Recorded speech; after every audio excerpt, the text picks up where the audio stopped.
un novo podcast aquí en Alderiques. En este caso vamos a falar de ciclismo, porque este fin de semana que viene va a percorrer les carreteres asturianes la Vuelta Ciclista a España. Y para hacer una análisis a esas dos etapes, que son dos etapes per guapes per les carreteres asturianes, tenemos un convidado per conocido y que nos presta por la vida, que lle el campeón olímpico y exciclista profesional Samuel Sánchez. Samuel, muy buenas, gracias por atender una vegada más a Alderiques.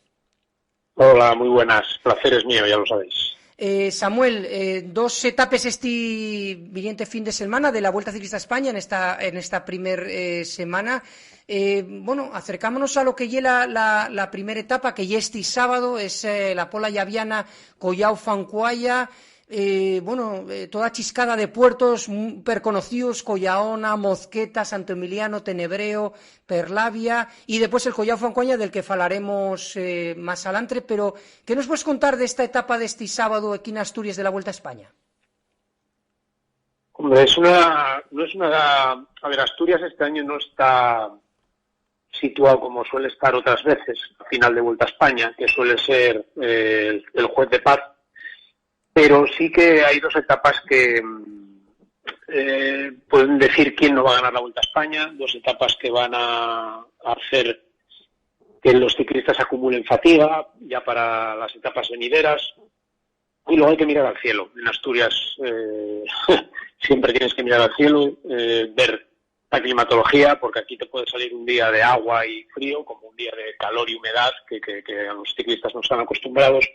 Y son dos carreras diferentes. Salir con la carretera mojada, con agua, a salir en seco no tiene nada que ver. Entonces eso es lo primero que van a ver los ciclistas, ¿no? Luego, quizás la que más nos llame la atención a todos los aficionados al ciclismo, y sobre todo los de aquí, los asturianos, es la llegada inédita al Collao-Fancuaya, que es la primera de las dos etapas.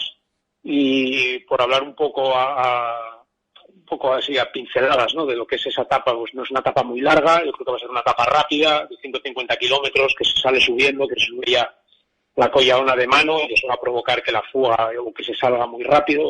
Un año salimos y subimos la Colladona de mano, y vamos, hubo allí un batiburrillo de ataques que llegamos abajo todo cortado, y este año pues puede pasar lo mismo, ¿no? Luego suben la Mozqueta, Santo Emiliano, pues puertos que ya te van desgastando, suben Tenebreo por el lado fácil. La bajada de esta primera etapa que transcurre por carreteras asturianas de la Vuelta a España. Y una de las etapas reinas de la Vuelta.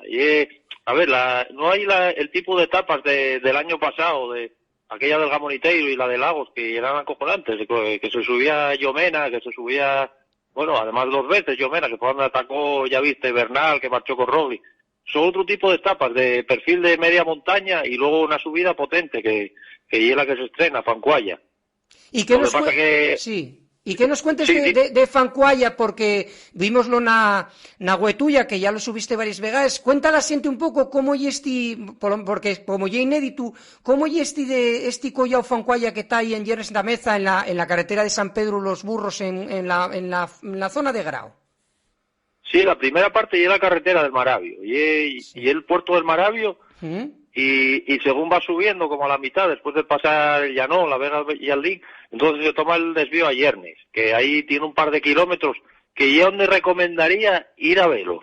En los 2 kilómetros jodidos que tiene, después de pillar el cruce a Yernes, ahí hay unas rampas impresionantes, hay varias curvas de herradura, y es donde está el kilómetro más duro. Luego tiene un poquitín de bajada a Yernes, y luego ya los 4 kilómetros de los finales que llegan a Fancuaya, que hay una prolongación ahí muy guapa que llega a Cueva Llegar, que ya donde se fue la feria ganadera, que tuvo lugar, que fue el fin de semana pasado, creo que fue. Y las condiciones tan buenas, ¿no?, que asfaltaron, porque estaba, tú tienes na tu altimetría, estaba en otras condiciones, y ahora está como más, pusieron lo más curioso, ¿no?